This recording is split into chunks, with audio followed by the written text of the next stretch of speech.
Laura Irawati. Dan sore ini seperti biasa saya akan share gitu kan tentang postingan sahabat-sahabat saya yang ada di Facebook Laura Irawati. Dan hari ini sesuai dengan tema saya hari ini. Jadi saya selalu mengambil segala sesuatu yang berhubungan dengan tema yang saya temui setiap hari dengan diri saya gitu loh. Jadi konten Facebook ini bukan hanya saya ingin share kepada sahabat-sahabat saya, sebenarnya juga ini adalah bagian daripada peneguhan bagi diri saya untuk menjadi lebih baik dengan belajar dan terus belajar dari sahabat-sahabat yang ada di Facebook gitu kan. Oke, karena saya ingin Facebook itu juga ada manfaat, jangan hanya kita kemudian membuat posting-posting yang tidak bermanfaat gitu. Karena sayang banget kalau tadi saya belajar daripada kasus Sriwijaya tuh, kita tidak tahu dalam berapa detik kita mungkin sudah tidak ada di dunia ini. Mungkin Allah mentakdirkan lain gitu kan dengan hidup kita. Nah, kalau kita mau meninggal, kemudian kita sebelum itu kita memposting sesuatu yang negatif, itu pasti akan tenang tuh saat itu masih banyak yang membaca, ini masih banyak yang melihat status-status yang kita miliki. Tapi kalau posting kita insya Allah manfaat, kemudian bisa menjadi sedikit, mungkin meskipun sedikit gitu ya, syiar bagi kebaikan banyak orang, kenapa enggak, ya kan? Oke, hari ini saya akan bersama seorang sahabat saya gitu, yaitu Mbak Swastika Jani Juwita. Udah namanya panjang dan namanya cantik banget, Mbak Juwita.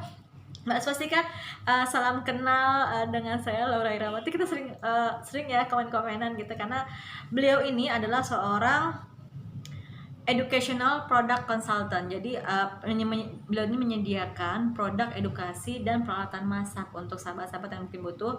Nah, ini profilnya cara gitu kan, dan lengkap karena beliau adalah seorang konsultan dan mencoba mempromosikan dan mempublish produk dan jasanya ini di Facebook. Jadi nomor teleponnya juga ada gitu kan, dan saya juga men-share ini karena kalau beliau sudah posting secara secara terbuka di media, berarti kan beliau menyediakan produk dan juga nomor teleponnya untuk bisa dihubungi oleh sahabat-sahabat yang ada di Facebook. Karena terus terang saya juga menjaga sekali kalau ada posting-posting, kemudian ada Facebook, kemudian ada personnya gitu kan, ada yang menanyakan nomor telepon, pasti saya harus tanyakan dulu kepada pihak terkait apakah boleh saya memberikan nomor telepon dan sebagainya, karena memang kita juga menjaga privasi orang lain. Oke. Beliau ini tinggal di Tiga Raksa gitu kan, dan juga beliau adalah seorang direktur dari PT Tiga Raksa Satria. Wow gitu kan, sukses ya Mbak untuk produk dan jasanya. Oke, namun saya tidak akan promosi, nanti kalau sahabat-sahabat di YouTube mau melihat mungkin bisa langsung. Oke, saya akan menyampaikan tentang quotes gitu kan. Beliau sama nih seperti saya nih, bikin foldernya namanya quotes atau self reminder. Karena sebenarnya kalau kita posting sesuatu di Facebook, itu bukan hanya untuk dibaca oleh sahabat-sahabat yang berteman dengan kita di Facebook, tapi sebenarnya juga bagian daripada penegur yang saya bilang juga beberapa kali kepada sahabat-sahabat, bahwa kalau kita posting sesuatu di Facebook sebenarnya bukan hanya untuk orang lain, tapi juga terutama untuk peneguhan bagi diri kita untuk menjadi semakin semangat, semakin belajar gitu kan tentang sesuatu yang kita hadapi di dunia. Di dunia. Kenapa saya share tentang inspirasi Mbak Swastika di 8 jam yang lalu tentang kebaikan dan perbedaan. Kebaikan dan perbedaan, sesuatu yang hari ini saya sangat belajar sekali gitu kan, tentang arti perbedaan, namun juga harus bisa mensyukuri perbedaan yang ada sehingga menjadi sebuah kebaikan bagi kita. Apa sih posting beliau? Nah, inilah postingnya, yaitu tidak ada kebaikan yang bisa kita dapatkan dari sebuah perpecahan. Maka kunci menghindari perpecahan adalah mensyukuri perbedaan. Bicara perbedaan, ini adalah sesuatu yang menurut kami ya, menurut saya dan mungkin termasuk Mbak Swastika, bahwa perbedaan itu sebenarnya jika kita melihat dari sisi positifnya, insya Allah malah menjadikan berkah bagi perbedaan yang ada antara kita dengan orang lain, atau dengan sahabat, dengan suami, dengan istri, yang kadang kalau dalam rumah tangga kan sering berantem gitu loh. Nah, itu perbedaan itu ternyata jika kita mensikapinya dengan positif insya Allah malah menjadi sebuah berkah. Oke, ada 3 hal yang bisa kita lakukan jika kita ada perbedaan, kemudian jika kita menanggapinya dengan positif, itu menjadi sebuah hal yang bisa mendatangkan keberkahan dan bukan malah perpecahan. Tapi hati-hati kalau kita tidak tahu triknya gitu kan. kita akan malah menjadikan perbedaan Anda menjadi perpecahan. Nggak mau kan kalau kita punya sahabat gitu kan, kemudian terjadi perpecahan hanya karena beda pendapat yang sebenarnya mungkin karena kurangnya komunikasi, mungkin karena karena kita sibuk, mungkin karena kita memiliki persepsi yang berbeda. Nah, oke, ada 3 hal gitu kan yang bisa kita lakukan agar membuat perbedaan itu menjadi sebuah hal yang indah dan bisa menjadi kita bersyukuri gitu kan perbedaan yang ada. Baiklah, saya akan menyampaikan 3 hal yang menurut Mbak Swastika di postingnya hari ini. Ada 3 hal yang kita bisa lihat dari perbedaan sehingga kita bisa malah melihat sisi positif dan kemudian menjadikannya sebagai rasa syukur kita dengan perbedaan yang ada. Baiklah, saya akan menyampaikan 3 hal yang disampaikan oleh Mbak Swastika hari ini gitu. Yang pertama, melalui perbedaan kita dapat ilmu. Kadang-kadang orang kalau sudah berbeda, kalau tidak bisa menanggapinya dengan positif, malah menganggap bahwa perbedaan itu menjadikan perpecahan. Udah, saya nggak mau temenan sama dia lah, orangnya begini. Saya nggak mau temenan lah, ternyata orangnya hese. Saya akan bicara julid loh, karena sering kemarin kalau ngomong julid. Oke. Jadi kadang-kadang dalam pertemanan atau persahabatan kita menghadapi perbedaan karakter terutama karena setiap orang kan tidak ada yang sama gitu loh. Ada yang orangnya baik, ada yang orangnya mungkin agak sensitif gitu kan, meskipun baik tapi agak sensitif misalnya dalam mendengarkan pendapat atau misalnya dalam menyampaikan sesuatu. Ada yang orangnya belak-belakan, tapi ada juga orang yang ngomongnya misalnya kalem, keibuan, lembut. Kayak saya nggak sih? Enggak banget katanya. Nggak usah protes, saya emang orangnya agak bawel.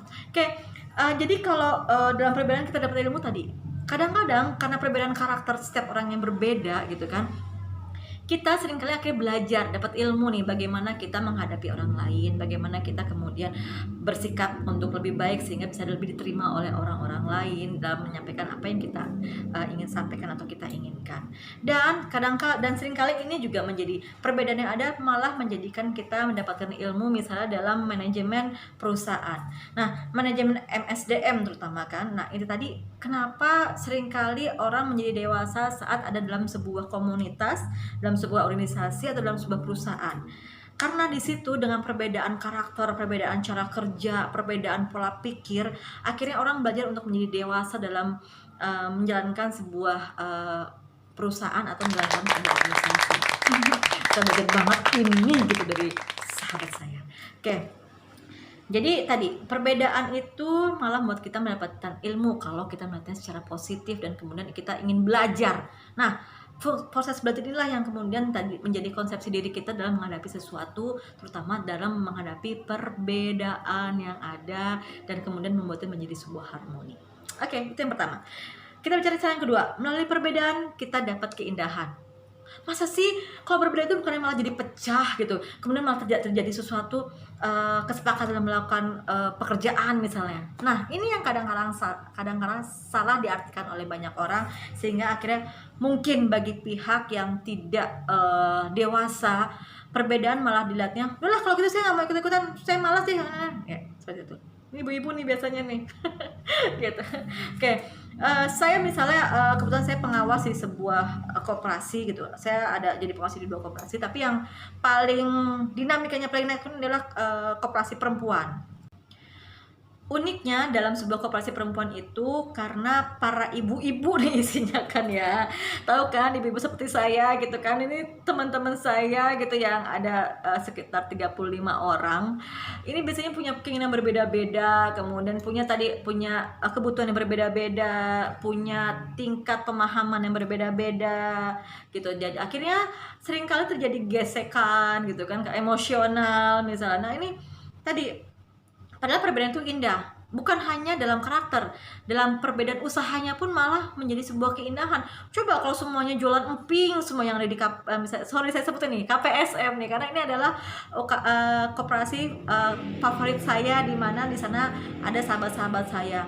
Kalau isinya semuanya sama, dagangnya emping semua, terus tukeran info dan juga tukeran jualan produknya gimana gitu. Nah, itu perbedaan, tapi kemudian menjadi indah gitu saat beda-beda. Misalnya yang satu jualan A, satu jualan B gitu, satu jualan C, satunya lagi nggak jualan tapi sukanya beli. Nah, itu kan perbedaan itu menjadi sebuah keindahan gitu loh.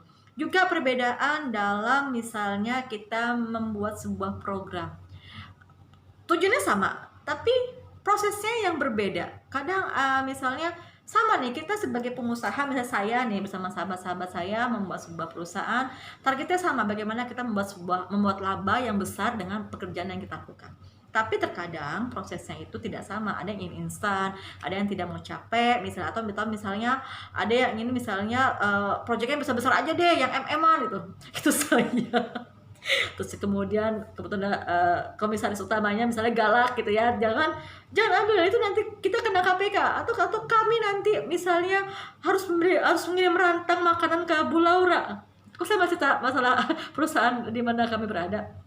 Jadi artinya gitu, bahwa perbedaan itu malah menjadi indah karena kalau kita memiliki persepsi yang sama, tapi kemudian kita tidak membuat tujuan yang jelas, itu malah jadi bias gitu. Tapi kalau kita perbedaan kemudian itu saling melengkapi, itu malah menjadi sebuah keindahan dalam kita melaksanakan sebuah program atau pekerjaan. Oke, yang ketiga yaitu perbedaan bisa menjadi sebuah rahmat bagi kita setelah tadi. Yang pertama kita dapat ilmu, yang kedua kita mendapatkan keindahan dari perbedaan yang ada. Dan kemudian kita bisa merangkumnya menjadi sebuah rahmat. Kok bisa? Ya tadi, kalau kita berbeda dengan orang, kita tidak bisa menghindari. Kita tidak bisa selalu menghindar dari orang yang berbeda karakter dengan kita. Tapi rahmatnya apa? Ya itu tadi, dengan adanya perbedaan, kita malah jadi belajar untuk menjadi dewasa. Kita belajar untuk memahami karakter orang lain. Kita belajar untuk menahan marah, tidak ngambek gitu kan misalnya. Kok saya ketawa ya, karena saya sangat belajar gitu dengan adanya saya berinteraksi dengan banyak orang selama setahun ini misalnya. Di situ saya belajar untuk menjadi dewasa, yang mungkin sebelumnya saya misalnya orangnya disebut sebagai ibu horor oleh tim saya gitu, bahwa saya seringkali memang agak sakit dalam melakukan sesuatu. Tapi kemudian saya belajar bahwa kita tidak bisa selalu mengharapkan orang lain juga sempurna dalam melihat sebuah target, tapi akhirnya kita belajar untuk memahami bahwa setiap orang memiliki karakter, sikap, kemudian cara bekerja yang berbeda, tapi itu malah menjadi sebuah rahmat yang bisa mendatangkan kebaikan pada diri kita ataupun kepada orang lain yang berinteraksi dengan kita. Banyak hal, banyak contoh, namun intinya adalah bagaimana bahwa perbedaan itu, jika kita tahu kuncinya untuk menghindari perpecahan, malah akan menjadi sebuah keindahan dan kebahagiaan. Saya kebetulan di 2021 ini ingin membuat posting-posting yang selalu berhubungan dengan kebahagiaan. Karena apa? Karena dengan bahagia itulah kita bisa mengeluarkan bahagia kepada orang lain, bisa mengeluarkan aura positif kepada orang lain. Aura apa Laura ya?